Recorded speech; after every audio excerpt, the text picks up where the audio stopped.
নমস্কাৰ, সুপ্ৰভাত সকলোৰে। আজিৰ দিনটো শুভ হওক। আহক কেইটামান মহৎলোকৰ বাণীৰে আজিৰ দিনটো আৰম্ভ কৰোঁ। নৈতিকতাই হৈছে ধৰ্মৰ মূল মন্ত্ৰ। ইয়াৰ বাহিৰে কোনো ধৰ্ম থাকিব নোৱাৰে। কথাষাৰ কৈছিল B.R. আম্বেদকাৰ। বিদ্যা মানৱ মনৰ দীপ্তি। ইয়াৰ পোহৰত মানুহে ধন, মান আৰু যশস্যা লাভ কৰে।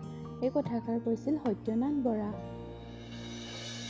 সদায় সত্য কথা কবা, সমগ্ৰ মানৱ জাতিক ভাল পাবা আৰু সিহঁতৰ মাজত পাৰ্থক্য নিবিচাৰিবা।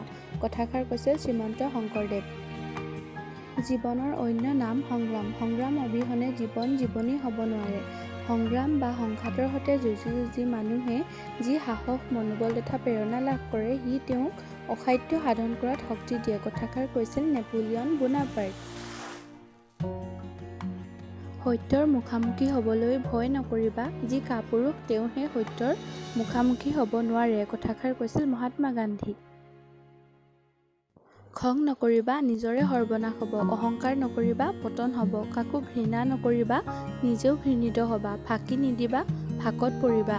কথাষাৰ কৈছিল স্বামী বিবেকানন্দ।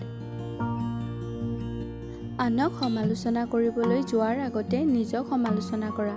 নিজে শুদ্ধ আৰু পবিত্ৰ হ'ব পাৰিলেহে আনৰ বিষয়ে মতামত দিয়াৰ যোগ্যতা অৰ্জন কৰিব পাৰিবা। কথাষাৰ কৈছিল ছক্ৰেটিছ। আন্ধাৰ যিমান গভীৰ হ'ব, প্ৰভাতো সিমানেই উজ্জ্বল হ'ব। চাৰিওফালৰ পৰা অন্ধকাৰে আৱৰি ধৰিলেও ভয় নকৰিবা, পোহৰ হ'বই। কথাষাৰ কৈছিল Jyotiprasad Agarwala. Thanks for watching. Bye bye.